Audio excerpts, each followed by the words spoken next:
Hi hello welcome to our channel royal twins Akula. ముందుగా అందరికీ కార్తీక ఏకాదశి శుభాకాంక్షలు అండి. సో మా ఇంట్లో నా పూజ అయితే ఇలా స్టార్ట్ అయింది.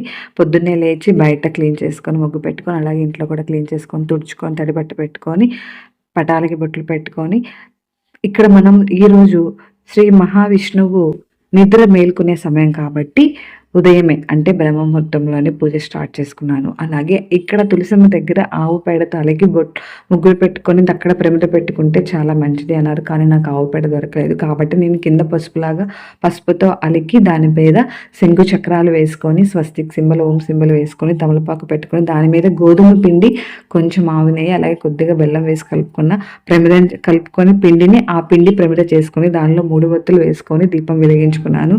అలాగే దేవుడి గుడిలో కూడా అదే పిండి ప్రమిద వేసుకొని వెలిగించుకున్నాను. 3 ఒత్తులు వేసుకొని పూజ అయితే చాలా బాగా జరిగింది. ఆవు పాలు, బెల్లం నైవేద్యంగా పెట్టుకున్నాను. వీడియో నచ్చితే లైక్